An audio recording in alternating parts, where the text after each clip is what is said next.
नए साल में बदलेगी कांग्रेस। मध्य प्रदेश में आगामी विधानसभा चुनाव को लेकर प्रदेश कांग्रेस संगठन में जल्द ही बड़े बदलाव हो सकते हैं। इसे लेकर दिल्ली में हाई लेवल की मीटिंग भी हो गई, जिसमें कांग्रेस के राष्ट्रीय अध्यक्ष मल्लिकार्जुन खड़गे, कांग्रेस की वरिष्ठ नेता सोनिया गांधी और राहुल गांधी के साथ मध्य प्रदेश कांग्रेस के चीफ कमलनाथ, नेता प्रतिपक्ष डॉक्टर गोविंद सिंह और दिग्विजय सिंह मौजूद रहे। बैठक में विधानसभा चुनाव को देखते हुए कांग्रेस संगठन में जरूरी बदलाव पर चर्चा हुई है। प्रदेश स्तर से लेकर ब्लॉक अध्यक्षों की परफॉर्मेंस पर बात हुई। ऐसे में संभावना यह है कि ग्वालियर, भोपाल समेत कई बड़े जिलों में जिला अध्यक्ष जल्दी बदले जा सकते हैं। चंबल अंचल के एक सीनियर कांग्रेस लीडर ने बताया है कि अगले साल चुनाव होने हैं। पार्टी के सामने क्षेत्र में संगठन को मजबूत करने की चुनौती है। ज्योतिरादित्य सिंधिया के साथ बीजेपी में शामिल होने वाले 22 विधायकों में से ज्यादातर इसी अंचल से हैं। लिहाजा इन क्षेत्रों में कांग्रेस को चुनावी नजरिए से मजबूत करने के लिए फेरबदल किए जाएंगे। ग्वालियर, शिवपुरी, भिंड, निवाड़ी, मुरैना, अशोकनगर, श्योपुर समेत करीब 16 जिलों के अध्यक्षों को बदलने पर चर्चा हुई है। सूत्रों की माने तो जिला अध्यक्षों की नई लिस्ट पर भी अगले हफ्ते तक इसे जारी करने का फैसला हो सकता है। मध्य प्रदेश में कांग्रेस की हालत कई इलाकों में खराब है। सबसे ज्यादा विंध्य और बुंदेलखंड में कांग्रेस कमजोर है। प्रदेश के 13 जिले ऐसे हैं जहां कांग्रेस का एक भी विधायक नहीं है। इनमें टीकमगढ़, निवाड़ी, रीवा, सिंगरौली, शहडोल, उमरिया, हरदा, नर्मदापुरम, सीहोर, खंडवा, बुरहानपुर, नीमच और मंदसौर जिलों में किसी भी सीट पर कांग्रेस का एक भी एमएलए नहीं है। इन जिलों में 42 विधानसभा की सीटें हैं। इन जिलों को लेकर भी कांग्रेस खासा जोर दे रही है। एआईसीसी में करीब 2 घंटे चली बैठक में इन जिलों को लेकर भी चर्चा हुई। तो चुनौतियां कांग्रेस के सामने कई हैं और कोशिश ये भी होगी कि जिन 13 जगहों पर इनका कोई विधायक नहीं है, वहां से भी इस बार विधायकी का खिताब कांग्रेस के सर पर बांधा जाए। लेकिन फिलहाल देखना होगा कि इस बदलाव से कांग्रेस को कितना फायदा आगामी 2023 के विधानसभा चुनाव में होता है।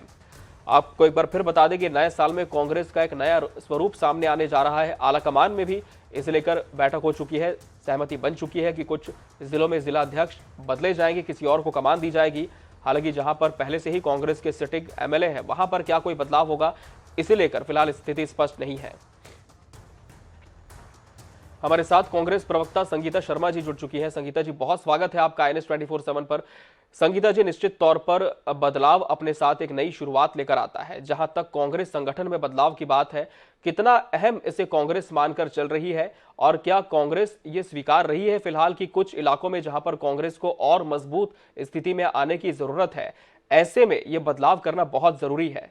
संगीता जी, हमारे यहाँ इंटरनल इलेक्शन होते हैं जी और जिस तरीके से हमारे यहाँ देश में हुआ है और माननीय खड़गे जी राष्ट्रीय अध्यक्ष बने हैं, और उसके बाद सभी कमेटीज के अंदर भी बदलाव होता है। अब जैसे मध्य प्रदेश में भी कई ऐसे जिले हैं जहाँ पर बदलाव होना है, तो ये जो है संगठन की निरंतर प्रक्रिया है जो हर बार होती है, उसी तरह इस बार भी हो रही है। जी संगीता जी, ये भी जानना चाहेंगे कि ये जो नया स्वरूप है कांग्रेस का, या हम कह सकते हैं कि संगठन का जो नया स्वरूप है, वो कब तक देखने को मिल सकता है? क्या इसके लिए कोई समय सीमा आप लोगों ने निर्धारित की है? नहीं है, और जैसे ही लिस्ट जारी होगी, जैसे ही बदलाव होगा, आपको सूचित किया जाएगा। जी संगीता जी, एक अहम सवाल यह भी है कि कुछ जिले ऐसे हैं जहां पर फिलहाल कांग्रेस के कोई विधायक नहीं है, और जिस तरह से हमने इस खबर की शुरुआत में भी बताया कि जब 2020 में पार्टी से कुछ विधायक बीजेपी में शामिल हो गए थे, करीब 22 उनकी संख्या थी। इन जिलों पे क्या कांग्रेस का विशेष फोकस रहने वाला है? देखिए, संगठन में ऐसे बहुत से नेता हैं जो चुनाव लड़ना चाहते हैं। हमारे पास हर विधानसभा से ज्यादा संख्या में उम्मीदवार आ रहे हैं और उन्हीं में से डिसाइड करके उनको वो टिकट दिया जाएगा। और इस बार बिल्कुल हमारी रणनीति है कि किस तरीके से हमने जैसे 2018 में 114 सीट लेकर आए थे, और बिल्कुल हमारा लक्ष्य है कि इस बार उससे ज्यादा लेकर आएंगे, उससे डबल लेकर आएंगे, 174 के पार करेंगे। बिल्कुल, लेकिन संगीता जी, जिन जिला अध्यक्षों को बदला जाएगा, या हम कहें कि जिन्हें उनके पद से हटाकर कहीं और एडजस्ट किया जाएगा, तो क्या कांग्रेस ने उनके लिए भी कोई जिम्मेदारी पहले से तय कर रखी है कि जब उनकी जगह पर कोई दूसरा व्यक्ति आएगा उस पद का निर्वहन करने के लिए, तब ऐसे में जो पहले से ही पद पर बने हुए हैं, क्या कहीं उन्हें एडजस्ट किया जाएगा? देखिए, समय काल और परिस्थिति के अनुसार जो भी बदलाव होगा वो होगा। अभी तो जहाँ पर जो कार्य जिला अध्यक्ष हैं जो चाहते हैं कि हम कंटिन्यू करें, उन्हें कंटिन्यू रखा जाएगा। जो समय दे रहे हैं उन्हें समय दिया जाएगा। कई स्वास्थ्य कारणों से भी बता रहे हैं कि हम नहीं कर पा रहे हैं, तो इस तरीके से पूरे प्रदेश के अंदर ये बदलाव शुरू हो चुका है। जी संगीता जी, आपसे निवेदन है आप जुड़े हैं हमारे साथ। इस समय हमारे साथ बीजेपी प्रवक्ता राकेश शर्मा जी भी जुड़ चुके हैं। राकेश जी, बहुत स्वागत है आपका INS 24/7 पर। राकेश जी, मध्य प्रदेश कांग्रेस में कुछ अहम बदलाव होने जा रहे हैं। यहाँ पर संगठन में कसावट के लिए कांग्रेस का दावा है कि बदलाव होगा। साथ ही ये भी कांग्रेस कह रही है, जिस तरह से हमारे साथ प्रवक्ता संगीता शर्मा जी भी जुड़ी हुई है, उनका कहना है कि ये सिर्फ एक सतत प्रक्रिया है और इसी के तहत ये बदलाव है। लेकिन बीजेपी कांग्रेस में होने वाले इस बदलाव को किस नजरिए से देखती है? क्या सतत प्रक्रिया मानती है या फिर लगता है कि आगामी चुनाव की तैयारी के तहत ये बदलाव है? देखिए, मध्य प्रदेश में कांग्रेस पार्टी क्या कर रही है, क्या नहीं कर रही, इसमें किसी को कोई फर्क नहीं पड़ता। पर सबसे बड़ी बात जो निकल के आती है कि कांग्रेस एक कबीले संस्कृति में जीती है। मध्य प्रदेश में जो जिलाध्यक्ष बने हुए हैं वो विभिन्न कबीलों के बने हुए हैं। उनके आका अलग अलग है। कोई दिग्विजय सिंह जी का व्यक्ति है, कोई राहुल सिंह का व्यक्ति है, कोई अजय सिंह जी का व्यक्ति है। ऐसे अलग अलग लोगों के अलग अलग जिलाध्यक्ष बने हुए हैं। अब पूरी पार्टी पे कमलनाथ अपना कब्जा करना चाहते हैं, इसलिए उन जिलाध्यक्ष को हटा के अपने पट्टों को बिठाना चाहते हैं। और कमलनाथ जी कुछ भी कर लें, अब काट की हाथी मध्य प्रदेश में नहीं चलेगी। शिवराज सिंह चौहान के नेतृत्व में जो मध्य प्रदेश का विकास हो रहा है, जो लगातार मध्य प्रदेश तरक्की कर रहा है, जनता भारतीय जनता पार्टी के साथ खड़ी है। अब देखिए कि लगातार चुनाव हो, चाहे लोकसभा का चुनाव हो, चाहे नगर निगम के हो, चाहे नगर पालिका के, नगर परिषद के, सब चुनाव में भारतीय जनता पार्टी की ऐतिहासिक जीत हो रही है। क्योंकि जनता समझ गई है कि जो झूठ लगातार बोला जाता है, गुमराह किया जाता है कांग्रेस के द्वारा, इसलिए अब कांग्रेस के साथ चल रही है। जी संगीता जी, राकेश जी ने बड़ा बयान दिया है कि जो बड़े नेता हैं कांग्रेस के, उनके कुछ करीबियों को पद दिया गया था और इसका नुकसान भी काफी हुआ। इसी वजह से अब ये बदलाव देखने को मिल रहा है। क्या टिप्पणी आपकी उनके इस बयान पर? देखिए, राकेश जी अपनी पार्टी संभाले। जब से सिंधिया जी वहाँ गए हैं, वहाँ गुट गुट हो चुके हैं। हमारे यहाँ से गुट खत्म हो चुके हैं। अब तो भारतीय जनता पार्टी के अंदर, संगठन के अंदर के लोग मुख्यमंत्री की कुर्सी लेना चाहते हैं। तो ये मुख्यमंत्री की कुर्सी बचाएं, ये अपने प्रदेश अध्यक्ष जी की कुर्सी बचाएं। इनके यहाँ इतने गुट हो चुके हैं कि अभी आपस में ही लड़ाई लड़ रहे हैं। अभी तो इनके यहाँ के जो 22 हमारे यहाँ से गए थे MLA, अब वो वहां जाकर उस सीटों पर चुनाव लड़ना चाहते हैं। और इनके यहाँ जो पुराने जुड़े हुए भाजपा के नेता हैं, उन्हें टिकट ही नहीं दिया जा रहा है। तो इनका तो कार्यकर्ता हताश और निराश हो चुका है।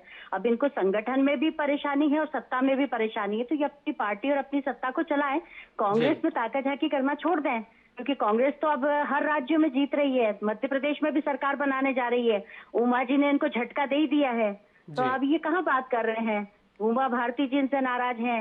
प्रदेश का अलग अलग गुट इनके यहाँ तैयार हो चुका है। VD गुट, उमा गुट, नाराज गुट, है ना, भाजपा में से तमाम गुट हो चुके हैं। अपनी पार्टी की चिंता करें। राकेश जी, संगीता जी कह रही कि भाजपा के ही तमाम गुट ऐसे हैं, तो फिर कांग्रेस पर सवाल क्यों? जी देखिए, भारतीय जनता पार्टी एक परिवार की तरह है और हर निर्णय परिवार में मिल बैठकर होते हैं।